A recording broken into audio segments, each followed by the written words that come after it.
자, 우선 찾으셨나요? 네. 찾으셨다면 우리 한 목소리로 읽겠습니다. 이따가 다시 한번 읽겠는데요.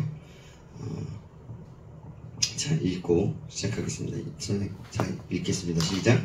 그가 내게 대답하여 이르되 여호와께서 스룹바벨에게 하신 말씀이 이러하니라. 만군의 여호와께서 말씀하시되 이는 힘으로 되지 아니하며 능력으로 되지 아니하고 오직 나의 영으로 되느니라. 큰 산아 내가 무엇이냐. 내가 스룹바벨 앞에서 평지가 되리라. 그가 머릿돌을 내놓을 때 우리가 외치기를 은총이 그에게 있을지어다 하리라 하셨고. 아멘. 우리 다시 한번 우리 옆사람과 함께 고백하겠습니다.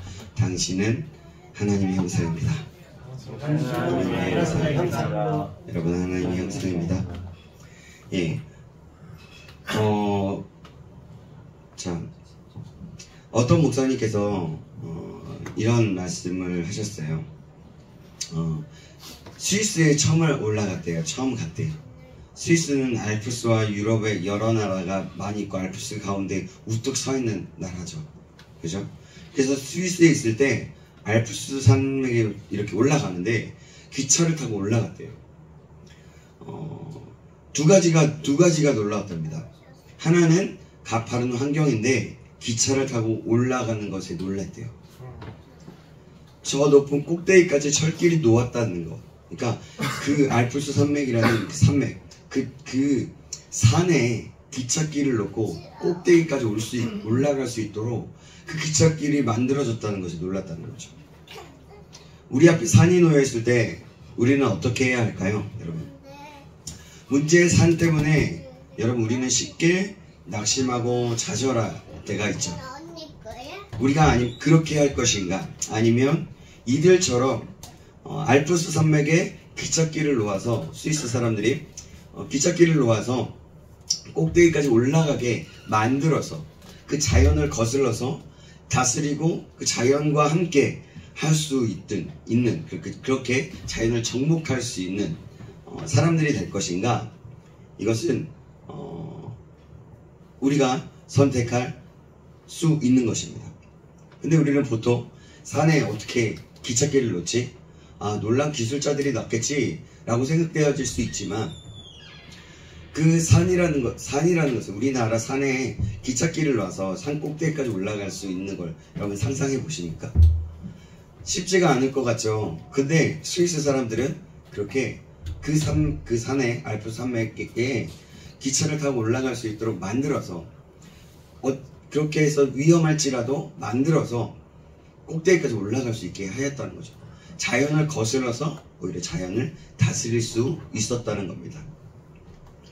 우리가 계속해서 말씀을 드렸어요. 하나님의 명령은 다스리고 정복하라 라는 것이었습니다. 우리가 우리에게 이렇게 말씀하시는 하나님의 말씀을 통해서 그 방법과 길을 제시하고 있는 겁니다. 계속 반복입니다. 이것이 바로 지도력입니다. 하나님을 대신하여 우리를 하나님의 성품과 원칙으로 능력이 나타나도록 하신 것입니다. 근데 우리가 방금 조금 아까 읽었던 스가랴 4장 6절에서 7절까지의 말씀에 중요한 원칙을 나타내고 있어요. 만군의 여호와가 말씀하시되 이는 힘으로 되지 아니하며 능력으로 되지 아니하고 오직 나의 영으로 되느니라 라고 말씀합니다. 주님께서 맡기신 일을 다 하다가 장애물이 부딪혀서 피곤하거나 낙심한 일을 만나게 될 때 내 힘과 내 어떠함으로 내 능으로도 아닌 오직 성령으로 된다는 겁니다. 그래서 큰 산아 내가 무엇이냐. 내가 스룹바벨 앞에 평지가 되리라 라고 얘기하는 거죠. 자, 스가랴서 4장 6절에서 7절 말씀 아직 펴 있죠. 자, 여기에다가 이렇게 읽을 때 여호와께서 스룹바벨이라는 곳에 내 자신의 이름을 넣어서 한번 읽어보는 겁니다. 아시겠죠? 다시 한번 읽어보겠습니다.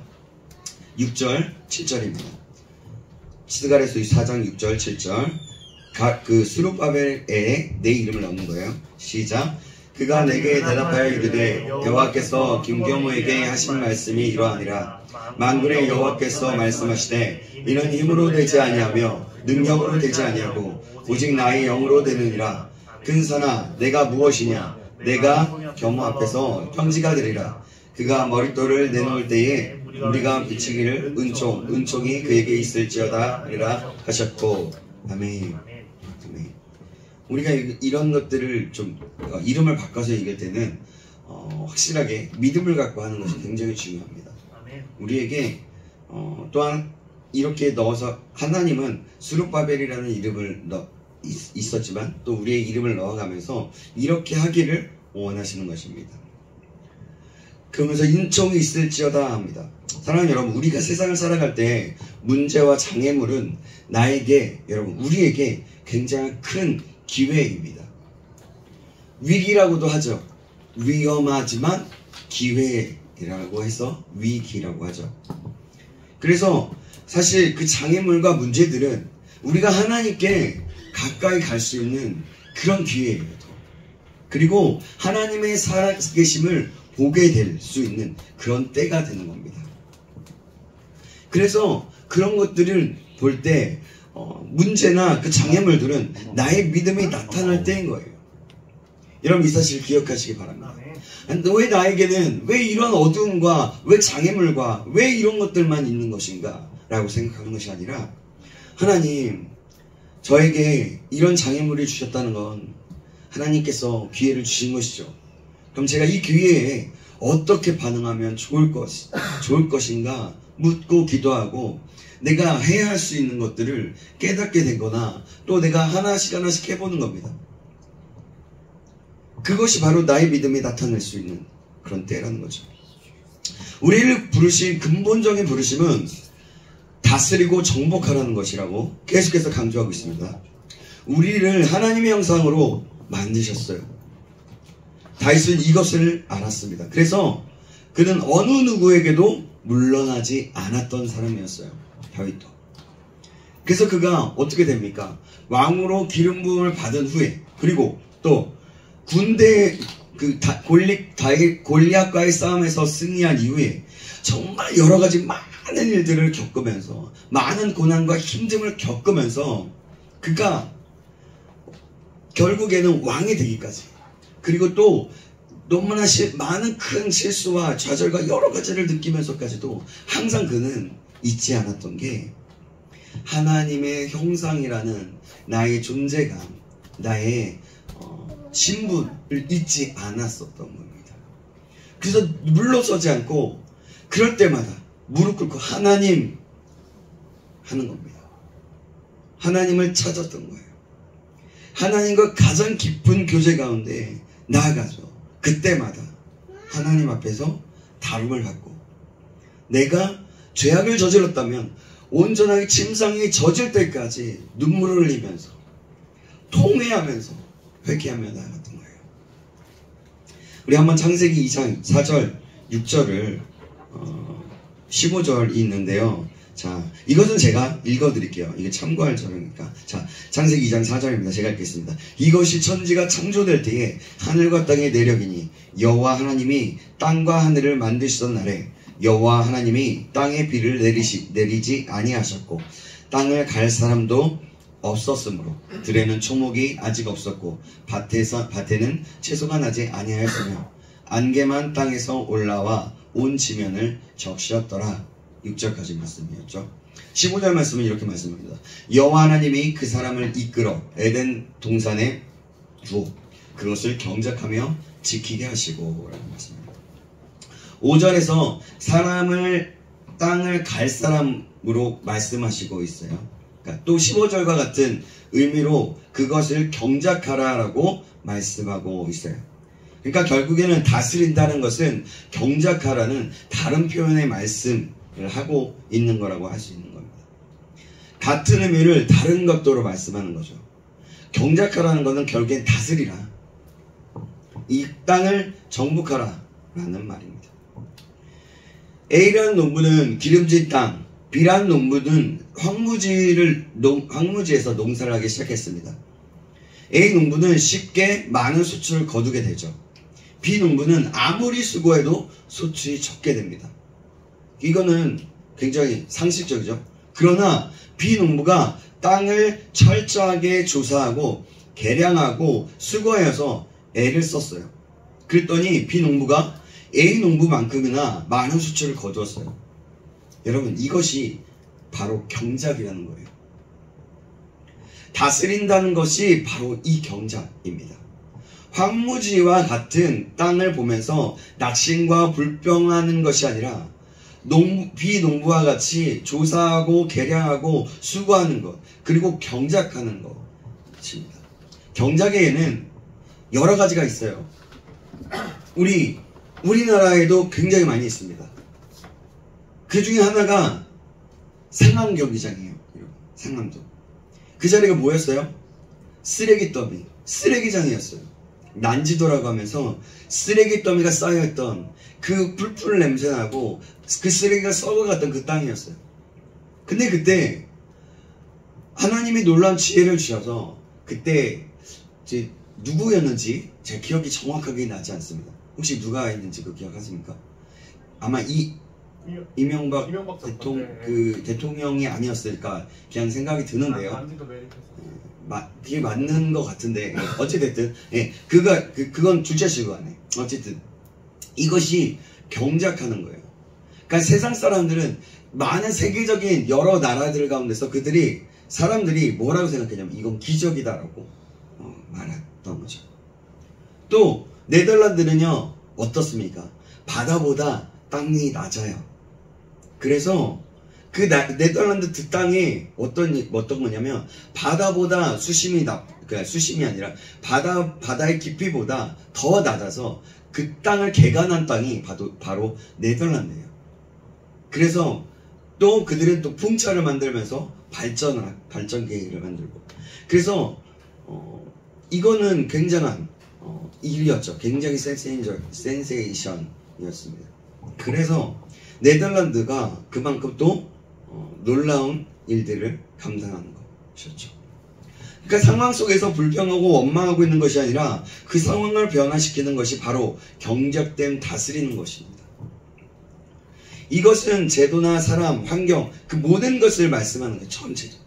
교회가 믿는 사람에 의해서 나라가 어떻게 변화되는 것을 보게 되길 바라는 겁니다. 그러니까 믿는 사람들에 의해서 나라가 바뀌는 것들을 어떻게 바뀌는가 하는 것을 보게 되길 바라는 거죠. 다스리라, 경작하라는 것은 모든 영역을 대상으로 하는 거예요. 그냥 나의 삶, 나의 어떠함, 그런 것들 정말 여러 가지죠. 여러분, 온도계는 어떻습니까? 온도계는 주변의 환경에 영향을 받죠. 환경이 더워지면 온도계는 올라갑니다. 또 추워지면 온도계는 내려갑니다. 그죠? 사람들 중에서는 이런 온도계와 같은 사람이 있어요. 이 사람들은 항상 누구누구 때문입니다. 누구누구 때문에 진짜 좀 힘들어. 그러면서 짜증나. 이런 것들. 그래서 영향을 받는 거예요. 영향을 받는 사람들이 바로 온도계와 같은 사람들입니다. 근데 온도 조절계는 어때요? 온도 조절계는 온도를 지정해 놓고 그 온도를 이를 때까지 온도를 지켜주는 장치예요. 바로 에어컨과 같은 거죠. 에어컨이 20도로 만들어 놓으면 그 자리가 시원하기까지 계속해서 시원한 바람이 나오잖아요. 그리고 20도가 되면 잠깐 멈추기도 하고, 바람은 나오지만 아주 그냥 일반적인 바람이 나오기도 하고, 그런 거죠. 그래서 여러분, 사람들 중에서도 온도 조절계 같은 사람이 있어요. 바로 영향을 주는 사람. 환경에 영향을 받지 않는 사람입니다. 불평하거나 핑계하지 않는 사람. 그래서 항상 어떤 어려움이나 문제가 있다면 그것을 어떻게 하면 이 문제를 해결해 나갈까? 어떻게 하면 내가 이것에서 벗어날 수 있을까? 항상 도전하는 사람입니다. 바로 여러분, 이런 사람이 바로 하나님의 나라의 사람인 겁니다. 우리 모두가 이런 온도 조절계와 같은 사람에게 주님의 이름으로 축원합니다. 아멘. 말씀은 이론이 아니에요. 이 말씀은요, 성경은 하나님의 말씀, 살아계신 하나님의 말씀과 사실입니다. 그럼 우리는 질문해 볼 필요가 있어요. 나는 누구인가? 나는 온도계와 같은 사람이었나? 온도 조절계와 같은 사람이었나? 우리는 여러분 이것을 기억하세요. 온도계가 아니라 온도 조절계입니다. 영향을 받은 자가 아니라 영향을 주는 사람인 거예요. 아멘. 요하네스라는 신학자이며 또 복음전도자 그리고 감리교회 창시자가 있습니다. 그가 한 말 중에 광신자라는 말이 있어요. 좀 과격해 보이는 말이긴 한데, 광신자란 바람직한 목적을 가지고 있지만 합당한 수단을 사용하지 않는 삶. 그러니까 예를 들어 2명의 크리스찬 농부가 있을 때 한 명의 농부가 기도를 합니다. 전능하신 하나님을 찬양합니다. 아무것도 하지 않았지만 하나님께서 풍성한 열매를 주실 것을 믿는 사람이 있었어요. 또 다른 한 명의 농부가 있는데, 이 농부는 작년에 창고에 두었던 농기계를 잘 손질해서 좋은 씨앗을 심고 잡초를 뽑고 매일매일 최선을 다하여 수고하였어요. 그리고 기도합니다. 하나님의 좋은 일기를 주시고 씨앗이 잘 자라도록 도와주세요 라고 하는 거죠. 시간이 지나 결실의 계절이 돌아왔어요. 어떻게 되었을까요, 여러분? 아까랑 되게 비슷한 말인데 어떻게 되었을까요? 첫 번째 농부의 밭에는 잡초가 무성하게 자라났습니다.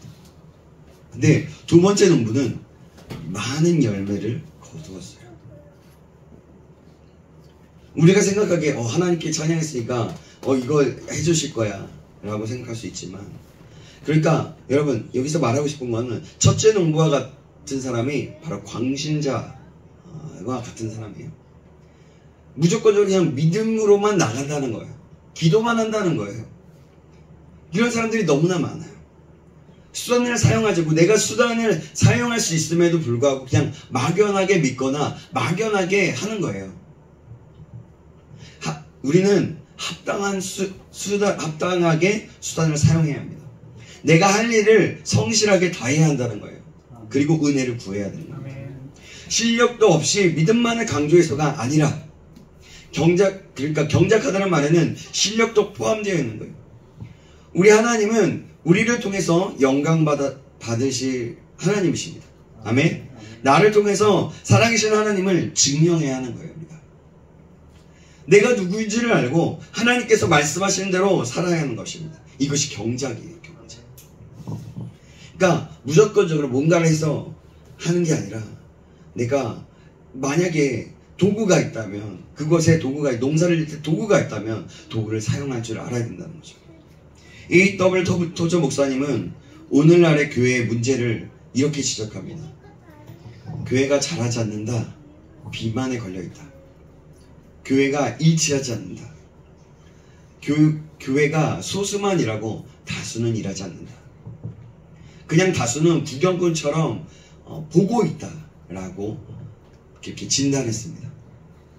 마치 축구 경기장과 같다고 말합니다. 그러니까 11명의 선수만 경기를 뛰고 많은 관람객이 있는 것처럼 말이죠. 교회가, 지금 현대 교회가 이렇다라고 진단합니다. 목회자와 평신도 소수만 일하고 다수는 일하지 않는 것을 본 거예요. 성경은 어디를 봐도 이런 그림이 없어요. 여러 성경에 이런 내용이, 근데 성경에 이런 내용이 있습니다. 이스라엘과 아말렉과의 전쟁이 있었어요. 모세는 손을 들면 모세가 손을 들어서 기도하면 전쟁에서 막 승리하고 이기고, 힘이 들어서 내리게 되면 이스라엘이 밀리는 상황이었어요. 그 내용 아시죠? 기억하시죠? 네. 그때 아론과 훌이 손을 받쳐서 이기게 되었어요. 팔이 너무 힘드니까 오른쪽에 아론과 왼쪽에 아론과 훌이 손을 잡고 내려가지 않도록 같이 기도하면서 함께 했습니다. 여러분, 그러니까 모세와 아론과 훌은 어떤 그룹으로 얘기할 수 있냐면 바로 목회자 그룹이라고 얘기할 수 있어요. 근데 여호수아와 이스라엘 백성들 있죠. 이스라엘 백성들은 어떻습니까? 현장에 가서 싸우고 전쟁합니다. 이들이 바로 평신도들과 같은 사람들이에요. 여기서 여러분 생각해 보세요. 그 전쟁 가운데서 아무도 가만히 있고 구경꾼은 없었어요. 모두 다 그 전쟁에 함께 했죠. 여기에서 모세와 아론과 훌, 여호수아와 이스라엘 모두 어떤 일을 한 거냐면 사역을 한 거예요. 우리로 말하자면 사역자로서, 평신도의 사역자로서, 목회자의 사역자로서 그 자리를 지키고 모두 사역한 거예요. 그래서 여러분, 우리는요 이 자리에 있지만 그냥 내가 아무것도 안 한다고 해서 아무것도 아닌 게 아니에요. 내가 이 자리를 지키고, 만약에 우리 수련회라고 얘기하면 예배를 인도하고 같이 나아갔던 사람들은 어떻게 보면 예배를 섬기는 사역자의 길을 했던 거고요. 또 앉아서 예배자로 있어서 하나님을 영화롭게 하고 또 구석에서 섬기고 음식을 만들고, 이것은 뭐냐면 바로 평신도로서 내가 있는 그 자리에서 같이 그 사역을 더 감당한 거예요. 그렇습니다. 여러분, 그래서 사역자가 평신도로 구분이 아니라 목회자와 현장 사역자로 구분하는 거예요. 그래서 자, 여러분, 멘토링, 티칭, 코칭하는 그런 부분은 바로 가르치고 또 양육하고 이런 부분은 사역자 그룹과 같은, 또 전장에 있는 여호수아와 같은 이스라엘 백성과 같은 사람들이 같이 중보기도와 여러 가지 봉사로서의 사역을 감당하고 헌신하는 현장 사역자 그룹이라는 거죠. 다시 한번 얘기하는 거죠. 모든 사역자들에게 동일하게 성령의 능력이 필요하고 하나님의 은혜가 필요한 것입니다. 여러분, 그래서 교회의 부흥은요 이 패러다임의 변화에서 일어나게 되는 거예요. 만약에 교회가 또 어떤 몸이, 어떤 공동체가 일하는 사람만 일하고 목회자인 것처럼 그렇게 사역만 한다면,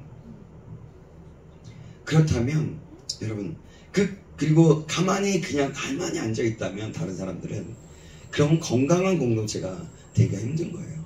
성장하기가 힘든 겁니다. 그래서 여러분, 우리는 내가 앉아있건 무엇을 하건 다 사역자라는 사실입니다.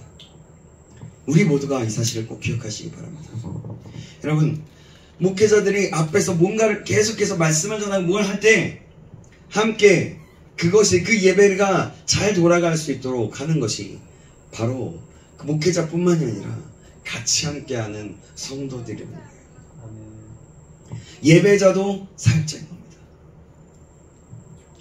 여러분, 우리가 이런 패러다임을 가지고 우리 청년부의 부흥을 일으키고 더욱더 나아가선 신창교회의 부흥을 일으키는 자가 되기를 주님의 이름으로 축원합니다.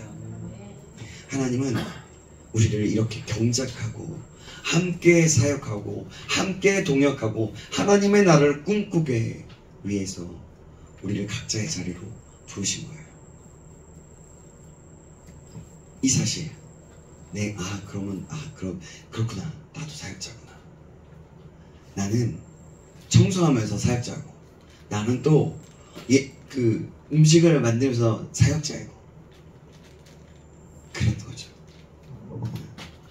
우리가 꼭 이 사실을 기억함으로 나아갈 수 있기를 다시 한번 주님의 이름으로 축원합니다. 이것은 나의 나의 어떠한 나의 힘으로 되는 것이 아니라 성령의 능력으로 가능한 것입니다. 이 시간 기도하겠습니다. 기도로 마칠게요. 하나님, 감사합니다. 오늘 말씀을 통하여 하나님 우리에게 경작하라는 그 말씀의 메시지를 들으며 우리가 나아갈 수 있도록 인도하시면 감사드립니다. 하나님, 많은 예를 들어 하나님 다스리는 것이 무엇이고 경작하는 것이 무엇인지 하나님이 명령하셨던 것, 하나님께서 우리에게 계획을 가지고 계셨던 것들이 어떤 것인지 다시 한번 알게 됩니다. 우리가 이것을 기억함으로 내가 사역자임을 기억하고 내 작은 일지라도 하나님 최선을 다하여 내 자리에서 하나님을 바라보며 나아갈 수 있는 자 될 수 있도록 인도하여 주시옵소서. 그래서 하나님의 사역자로 하나님의 부흥의 역사에 함께 동참하는 자로 있을 수 있도록 인도하여 주시옵소서. 이건 또한 하나님 내 능으로 되는 것이 아니라 오직 하나님의 영으로 되는 것을 믿사오니 하나님의 영을 충만하게 날마다 부어주시며 그 영을 날마다 사모하며 나아갈 수 있는 자들 될 수 있도록 인도하여 주시옵소서. 살아계신 예수 그리스도의 이름으로 기도합나이다. 아멘. 아멘. 예, 오늘 이 시간 이후로 성령부 수련회는 예배 모든 상황들을 마쳤고요. 이제 각자의 자리에서 정리를 하면서 자, 꺼주세요. 저기 꺼주세요. 네. 스탑 눌러주시면 돼요. 각자의 자리에서 이제 정리하고 마무리하고 우리가 짐을 싸고